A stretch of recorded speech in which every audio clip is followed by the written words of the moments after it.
Assalamu alaikum wa rahmatullahi wa barakatuh. Em nome de Allah, o clemente e misericordioso. Louvado seja Deus, Senhor do Universo. Que a paz e a bênção de Allah esteja com o nosso querido e amado profeta Muhammad sallallahu alaihi wasallam, seus companheiros e seus seguidores até o dia do juízo final. Este é mais um vídeo respondendo perguntas sobre o jejum. Primeira pergunta. Os livros de jurisprudência mencionam que há diferentes aumentos nas orações de Tarawih. Então, qual é a explicação para isso?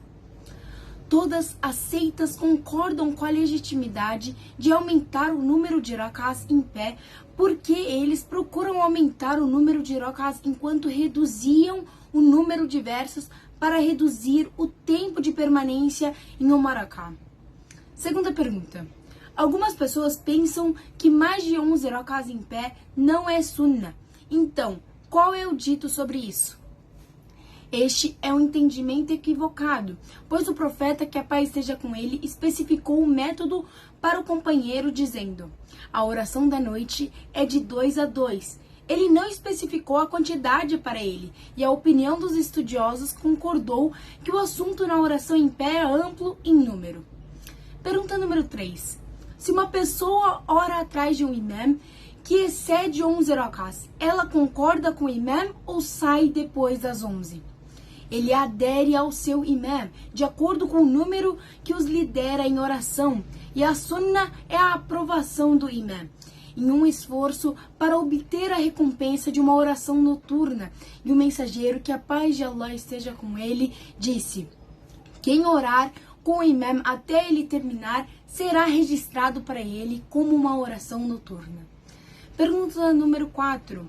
Os companheiros concordaram com o imam se ele aumentasse nas orações ou nas rak'ahs do Tarawih? Sim, os companheiros concordavam com o seu imam em assuntos supérfluos do que foi prescrito na oração da viagem. E isso foi com o comandante dos fiéis, Uthman bin Affan, que teve a dor de rezar em Mina durante o Hajj. E apesar disso, eles costumavam segui-lo e rezar 4 rak'ahs com ele. Pergunta número 5. O que é mais importante na oração de Tarawih? Completar o Alcorão ou aderir a certas suratas? A primeira é querer ler o Alcorão com tranquilidade e reverência, de acordo com o que é fácil para as pessoas, e ocupar a noite somente com adorações. Pergunta número 6. Qual é a decisão sobre sentar-se na oração do Tarawih por causa da fadiga? Não há nada de errado com esta ação se houver um prolongamento na oração do Tarawih. E o profeta, que a paz seja com ele, orou sentado também. Pergunta número 7. Alguns fiéis são rudes em suas discussões com o Imam Yazid durante as rak'ahs de Tarawih. Qual é a diretriz para dizer a ele? Tal comportamento não deve ser emitido em assuntos que impliquem desempenho e não infringam uma obrigação, mas deve ser educado no diálogo e no discurso com o seu imam da mesquita. Pergunta número 8. Como o imam leva em consideração as condições das pessoas na oração do Tarawih? Ele pode ver o que é apropriado para a atividade deles. Seja, se for apropriado prolongar a recitação enquanto reduz o número de rak'ahs, então isso é o apropriado. Pergunta número 9. É possível sentar-se durante a realização das orações superrogatórias, mesmo que seja por conveniência? Sim. Sob a autoridade de Abdullah ibn Amr, ele disse: aconteceu que o mensageiro de Deus disse: a oração de um homem sentado é metade da oração. Narrado por Muslim e outros.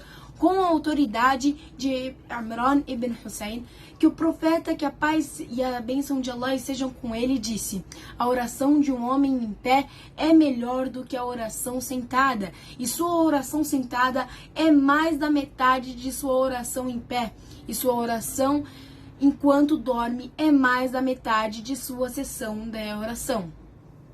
Pergunta número 10. Há aqueles que têm vergonha de realizar a sessão de oração, então eles tratam sua fadiga não completando o Tarawih. Qual é a decisão sobre essa negligência? Isso é negligência e timidez mal colocadas. Realizar as orações sentados por causa do cansaço da sunnah e sair privará seu dono da recompensa por concluir a oração. Pergunta número 11. Quem perdeu a oração da noite pode passar em outro horário? Ele pode fazer isso orando durante o dia, evidenciando pelo que foi relatado pela autoridade de Aisha, que disse: sempre que o mensageiro de Deus, que a oração e a paz de Deus esteja com ele, fizesse um ato, ele provaria.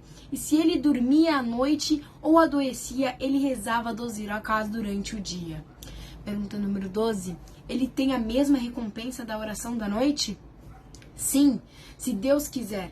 Com a autoridade de Omar, ele disse: o mensageiro de Deus, que as orações e a paz de Deus esteja com ele, disse: quem dorme em nome de seu partido ou algo dele e o recita entre a oração da madrugada e a oração do meio-dia, será registrada para ele como se ele tivesse recitado durante a noite.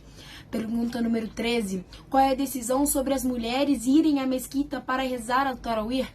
Isso é legítimo para elas. Sob a autoridade de Abu Huraira, que o mensageiro de Deus, que as orações de a paz de Deus estejam com ele, disse: não impeça as servas das mesquitas de Deus, mas deixe-as sair enquanto escapam. Pergunta número 14. Quais são as orientações dadas às mulheres quando vão às mesquitas? Elas devem aderir a roupas cobertas, sem usar perfume, se uma mulher estiver no local de oração com os homens ou se passar por homens em seu caminho. Pergunta número 15. É prescrito rezar o Isha com o imam que reza o Tarawih? Sim. E as pessoas de conhecimento afirmaram que isso é permissível. E a origem do problema foi o que havia entre o povo de Meca no ano da conquista, quando eles oravam atrás do profeta e completaram a oração após a passagem do profeta. Então foi isso, espero que todos tenham entendido. Qualquer dúvida é só deixar nos comentários que eu irei responder. Wassalamu alaikum wa rahmatullahi wa barakatuh.